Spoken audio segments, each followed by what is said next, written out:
Third semester C programming ಲ್ಯಾಬಿನ 7ನೇ program ಈ ರೀತಿ ಇದೆ. Write a C program to perform addition, subtraction, multiplication, division using switch case. ಈ ಸ್ವಿಚ್ ಕೇಸ್ ಸ್ಟೇಟ್ಮೆಂಟ್ನ ಯೂಸ್ ಮಾಡ್ಕೊಳ್ಳೋದ್ರಿಂದ ಅಡ್ವಾಂಟೇಜ್ ಏನಪ್ಪ ಅಂದರೆ, ಕಂಪ್ಲೀಟಾಗಿ ನಾವು ಎಲ್ಲ ಅರ್ಥಮೆಟಿಕ್ ಆಪ್ರೇಷನ್ಸ್ನ ಪರ್ಫಾರ್ಮ್ ಮಾಡೋ ಅಂಥ ಅವಶ್ಯಕತೆ ಇಲ್ಲ in each execution. Particular arithmetic ಆಪ್ರೇಷನ್ನ ಮಾತ್ರ ನಾವು ಎಕ್ಸಿಕ್ಯೂಟ್ ಮಾಡ್ಬೋದು. That's the speciality. ಅಂದರೆ ಬೇಕಾಗಿರೋ ಅಂಥ ಅರ್ಥಮೆಟಿಕ್ ಆಪ್ರೇಷನ್ನ ಮಾತ್ರ ನಾವು ಎಕ್ಸಿಕ್ಯೂಟ್ ಮಾಡ್ಬೋದು if we use switch case. ಇದು ಯಾವ ಥರ ಕೆಲಸ ಮಾಡುತ್ತೆ ಸ್ವಿಚ್ ಕೇಸ್ ಅನ್ನೋದನ್ನು ನೋಡೋಣ ನಮ್ಮ ಪ್ರೋಗ್ರಾಮಲ್ಲಿ. ನಮ್ಮ ಪ್ರೋಗ್ರಾಮಿಗೆ ಬೇಕಾಗಿರೋಂಥ ಹೆಡರ್ ಫೈಲ್ಸ್ನ ನಾನಿಲ್ಲಿ ಟೈಪ್ ಮಾಡ್ಕೊಂಡಿದ್ದೀನಿ. ಸೊ ಈ ಹೆಡರ್ ಫೈಲ್ಸ್ ಆದಮೇಲೆ ನಾನು ವಾಯ್ಡ್ ಮೇನ್ನ ಟೈಪ್ ಮಾಡ್ಕೊತೀನಿ. ವಾಯ್ಡ್ ಮೇನ್ ಒಳಗಡೆ ನಮ್ಮ ಪ್ರೋಗ್ರಾಮಿಗೆ ಬೇಕಾಗಿರೋಂಥ ಕೋಡಿಂಗ್ ಲೈನ್ಸ್ನ ಟೈಪ್ ಮಾಡ್ಕೋಬೇಕು. ನಾನಿಲ್ಲಿ ಪೇಸ್ಟ್ ಮಾಡ್ತಾ ಇದ್ದೀನಿ.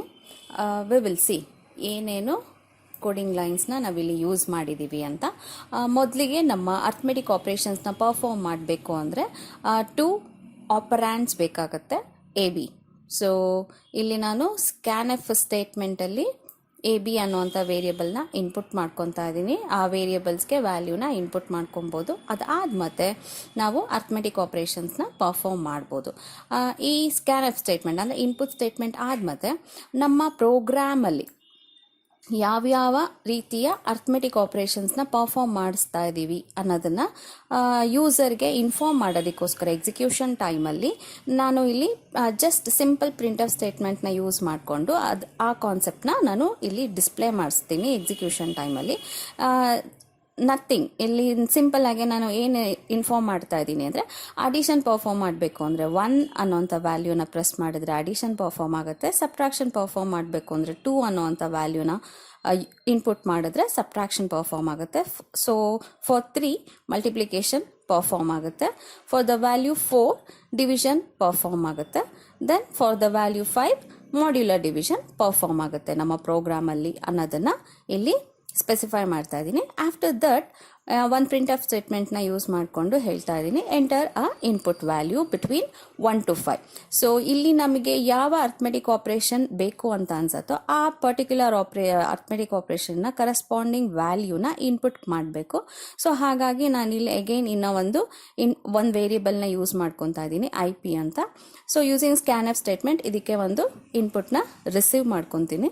ಆಫ್ಟರ್ ದಟ್ ಈ ಐ ಪಿ ಅನ್ನೋಂಥ ವೇರಿಯಬಲ್ನ ಸ್ವಿಚ್ ಕೇಸಲ್ಲಿ ಯೂಸ್ ಮಾಡ್ಕೊತಾ ಇದ್ದೀನಿ, ಸ್ವಿಚ್ ಕೇಸ್ ಕಂಡೀಷನಲ್ಲಿ ಯೂಸ್ ಮಾಡ್ಕೊತಾ ಇದ್ದೀನಿ. ಇದು ಯಾವ ಥರ ಕೆಲಸ ಮಾಡುತ್ತೆ ಅಂತ ನೋಡೋಣ. ಫಾರ್ ಎಕ್ಸಾಂಪಲ್, ನಾನು ಐ ಪಿ ಅನ್ನೋಂಥ ವೇರಿಯಬಲ್ಗೆ ಮಲ್ಟಿಪ್ಲಿಕೇಶನ್ ಪರ್ಫಾರ್ಮ್ ಮಾಡಬೇಕು ಅಂತ ಅಂದ್ಕೊಂಡ್ರೆ ನಾನು ಐ ಪಿ ಅನ್ನೋವಂಥ ವೇರಿಯಬಲ್ಗೆ 3 ಅನ್ನೋವಂಥ ವ್ಯಾಲ್ಯೂನ ಕೊಟ್ಟಿರ್ತೀನಿ. ಸೊ ಈ ಐ ಪಿಯಲ್ಲಿ 3 ಅನ್ನೋವಂಥ ವೇರಿಯಬಲ್ ಸ್ಟೋರ್ ಆಗಿರುತ್ತೆ. ಈ 3 ಅನ್ನೋವಂಥ ವ್ಯಾಲ್ಯೂ ಯಾವ ಪರ್ಟಿಕ್ಯುಲರ್ ಕೇಸ್ಗೆ ಮ್ಯಾಚ್ ಆಗುತ್ತೋ, ಕೇಸ್ ವ್ಯಾಲ್ಯೂಗೆ, ಕೇಸ್ ಅನ್ನೋಂಥ ಕೀವರ್ಡ್ ಫಾಲೋಡ್ ಬೈ ವ್ಯಾಲ್ಯೂಸ್ ಇರುತ್ತೆ ಇಲ್ಲಿ. ಸೊ ಯಾವ ಕೇಸ್ ವ್ಯಾಲ್ಯೂಗೆ ಮ್ಯಾಚ್ ಆಗುತ್ತೋ ಆ ಪರ್ಟಿಕ್ಯುಲರ್ ಕೇಸು ಎಕ್ಸಿಕ್ಯೂಟ್ ಆಗುತ್ತೆ. ಫಾರ್ ಎಕ್ಸಾಂಪಲ್, ಇವಾಗ ಐ ಪಿಯಲ್ಲಿ 3 ಅಂತ ಸ್ಟೋರ್ ಆಗಿದ್ರೆ ಕೇಸ್ 3ಗೆ ಮ್ಯಾಚ್ ಆಗುತ್ತೆ ವ್ಯಾಲ್ಯೂ, ಹಾಗಾಗಿ ಮಲ್ಟಿಪ್ಲಿಕೇಶನ್ ಪರ್ಫಾರ್ಮ್ ಆಗುತ್ತೆ. ಅದೇ ನಾವು ಐ ಪಿಗೆ 2 ಅನ್ನೋವಂಥ ವ್ಯಾಲ್ಯೂನ ಇನ್ಪುಟ್ ಮಾಡಿದರೆ ಕೇಸ್ 2 ಎಕ್ಸಿಕ್ಯೂಟ್ ಆಗುತ್ತೆ. ಇನ್ ಮಿಕ್ಕಿದ ಕೇಸಸ್ಸು ಎಕ್ಸಿಕ್ಯೂಟ್ ಆಗಲ್ಲ. This is how switch case performs. And remember, every ಕೇಸ್ನ ಎಂಡಿಗೆ ನಾವು ಬ್ರೇಕ್ ಸ್ಟೇಟ್ಮೆಂಟ್ನ ಸ್ಪೆಸಿಫೈ ಮಾಡಿರಬೇಕು. This will specify the end of the case. ಈ ಬ್ರೇಕ್ ಸ್ಟೇಟ್ಮೆಂಟ್ ಇಲ್ಲ ಅಂದರೆ ಏನಾಗುತ್ತೆ ಅಂದರೆ, ಈ ಕೇಸ್ 1 ಎಕ್ಸಿಕ್ಯೂಷನ್ ಕಂಪ್ಲೀಟ್ ಆಗ್ತಿದ್ದ ಹಾಗೇನೆ ಎಲ್ಲಿ ಸ್ಟಾಪ್ ಆಗಬೇಕು ಅಂತ ನಮ್ಮ ಕಂಪೈಲರ್ಗೆ ಗೊತ್ತಾಗಲ್ಲ. ಹಾಗಾಗಿ ಕೇಸ್ 2ನ ಕೂಡ ಎಕ್ಸಿಕ್ಯೂಟ್ ಆಗೋಕ್ಕೆ ಶುರುವಾಗಿ ಹೋಗ್ಬಿಡತ್ತೆ. ಈ ಥರ ಮಿಸ್ಲೀಡ್ ಆಗಬಾರ್ದು ಅಂದಾಗ ನಾವು ಎವ್ರಿ ಕೇಸಿನ ಎಂಡಲ್ಲಿ ಬ್ರೇಕ್ ಸ್ಟೇಟ್ಮೆಂಟ್ನ ಸ್ಪೆಸಿಫೈ ಮಾಡಿದರೆ ಆ ಕೇಸಿನ ಎಂಡ್ ಬರೋ ತನಕನೂ, ಅಂದರೆ ಬ್ರೇಕ್ ಸ್ಟೇಟ್ಮೆಂಟ್ ಬರೋ ತನಕನೂ ಆ ಪರ್ಟಿಕ್ಯುಲರ್ ಕೇಸ್ ಎಕ್ಸಿಕ್ಯೂಟ್ ಆಗುತ್ತೆ. ಬ್ರೇಕ್ ಸ್ಟೇಟ್ಮೆಂಟ್ ಬಂದ ಮತ್ತೆ ಎಕ್ಸಿಕ್ಯೂಷನ್ ಸ್ಟಾಪ್ ಆಗುತ್ತೆ. ಆ್ಯಂಡ್ ಅಬ್ಸರ್ವ್, ನಮ್ಮ ಸ್ವಿಚ್ ಕೇಸಿನ ಎಂಡಲ್ಲಿ ನಾನಿಲ್ಲಿ ಡಿಫಾಲ್ಟ್ ಅನ್ನೋ ಅಂಥ ಒಂದು ಕೇಸ್ನ ಯೂಸ್ ಮಾಡಿದ್ದೀನಿ. ಈ ಕೇಸ್ ಯಾವಾಗ ಎಕ್ಸಿಕ್ಯೂಟ್ ಆಗುತ್ತೆ ಅಂದರೆ, ಮೇಲ್ಗಡೆ ಇರೋವಂಥ ಯಾವುದೇ ಕೇಸ್ ವ್ಯಾಲ್ಯೂಸು ಮ್ಯಾಚ್ ಆಗದಿದ್ದರೆ ಐ ಪಿ ಅನ್ನೋವಂಥ ವೇರಿಯಬಲಲ್ಲಿ ಯಾವುದೋ ಒಂದು ವ್ಯಾಲ್ಯೂನ ಕೊಟ್ಟಿರ್ತೀವಿ.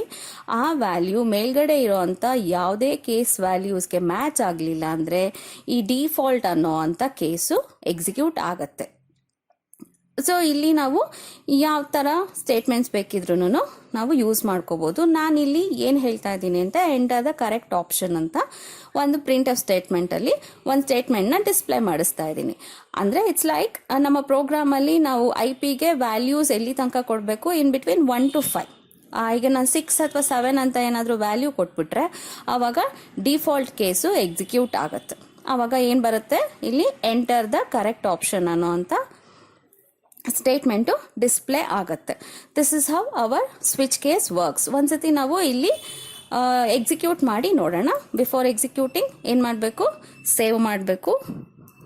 Clab 7.c save. Next execute, compile ಮಾಡಿ ಎಕ್ಸಿಕ್ಯೂಟ್ ಮಾಡಿ. ಓಕೆ, ಇಲ್ಲಿ ಯಾವುದೋ ಒಂದು ಎರರ್ ಇದೆ ಅಂತ ಹೇಳ್ತಾ ಇದೆ. ವಿ ವಿಲ್ ಸಿ ಏನು ಬಂದಿದೆ ಎರರು ಅಂತ.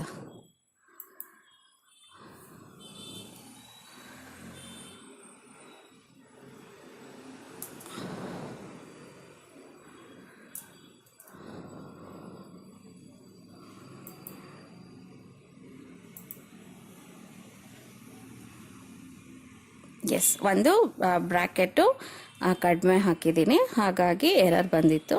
ಸೊ ಇಲ್ಲಿ ವ್ಯಾಲ್ಯೂಸ್ ಕೇಳ್ತಾ ಇದೆ. 2 ನಂಬರ್ಸ್ನ ಇನ್ಪುಟ್ ಮಾಡಬೇಕು. I will give 3 and 4 input ವೇರಿಯೇಬಲ್ಸ್ನ ಕೊಡ್ತಾ ಇದ್ದೀನಿ. ಇಲ್ಲಿ ನೋಡಿ ಆ ಮೆನು ಡಿಸ್ಪ್ಲೇ ಆಗ್ತಾ ಇದೆ. Arithmetic operations to perform.